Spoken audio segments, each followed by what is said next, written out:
Hello ladies and gentlemen, and welcome to another episode of Playing World of Tanks. I'm AJ, and today we'll be looking at a game that I had in my AMX 50B, which is the French Tier 10 Heavy Tank.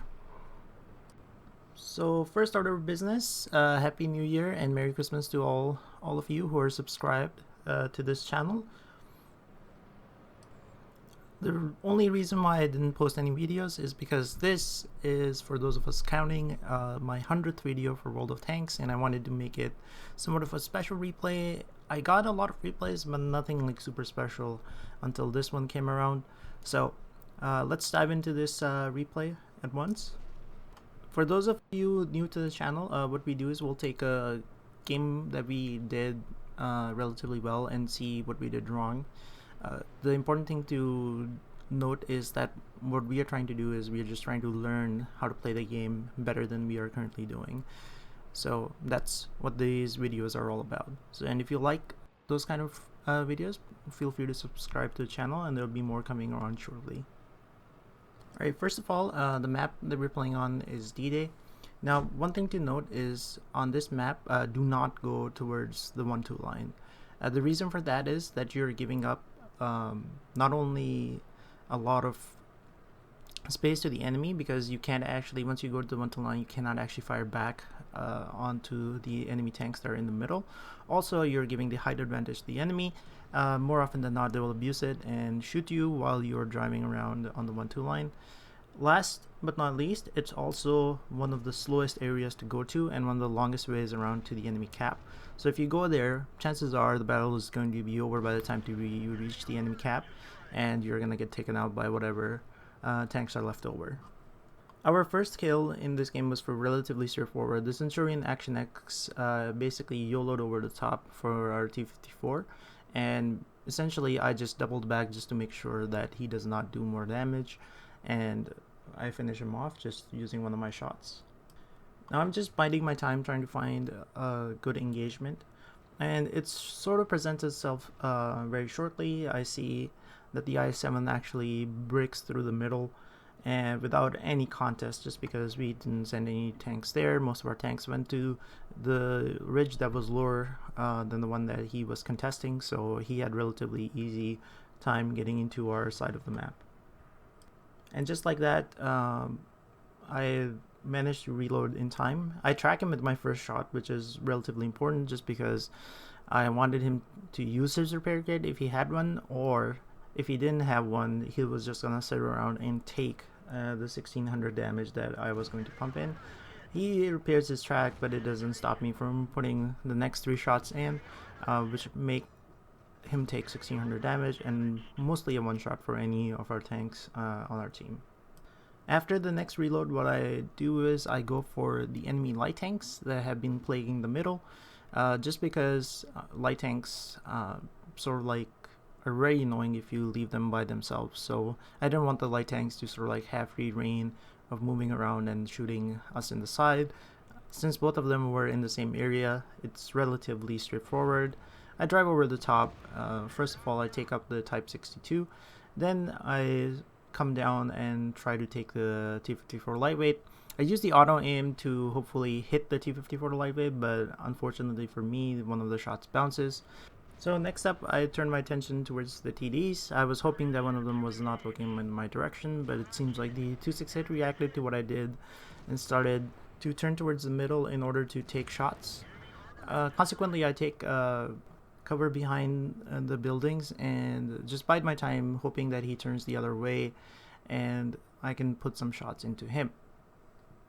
Here I commit one of my first mistakes. I am trying to take on 2 TDs head on, which is nothing short of suicide in most cases.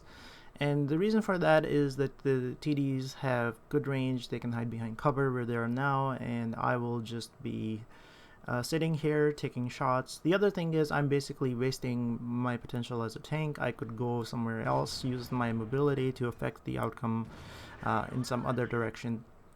But I stick around far too long and eventually see the threat of the T-10 platoon on the enemy team sort of approach. By that time, the 268 manages to put one shot into my side. I did not expect that shot, and it made me really mad at the time. But since he already fired and I'm counting his reload in my head, I think I can beat his reload pretty easily. Also that since he's moving backwards, he's not going to be as accurate since TDs are not known to fire on the move and hit anything most of the time. But RNG can always screw me over. But I take the chance, I poke out as soon as my reload's done. I put 2 shots into him, dispatching of the 268 from the game. Now next up, I just turn my attention back towards the cap. I'm basically racing towards the cap as quickly as I can. Now, I'm hoping that the platoon on our team manages to get a couple of resets off because I am sure I'm not going to get there in time. In the meanwhile, I see a T-54 who's straggling.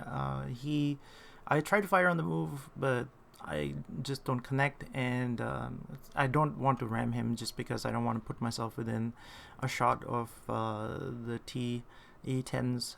So what I do is I actually slow down when I'm close to him and actually just put another shot and take him out. Now, having taken the the T-54 out, what I was going to do was poke over the ridge and spot the other T-10 that was in the back and hopefully get a reset off on him. I at this point was hoping not to take a shot from the T-10 in front of me, but he's foolish enough to come forward and put 1 shot into me. At this point, I know that the other T-10 doesn't have shots, so I just go over the top and put 2 of my remaining shots into him, taking him out of the game as well. Now at this point, what I'm trying to do is I'm trying to flank the T-10 that was left on cap. I'm also looking out for when he fires. He has a 10-second reload.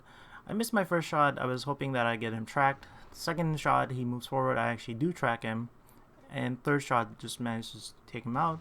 Now we dispatched all of the T-10s on the enemy team. The only person left on our team that can still sort of like influence the game is the E5, but he actually is really close to the 183, and I did not think he had enough health to survive a 183 shot. So we lose our E5, and now it's 3 versus 1 engagement.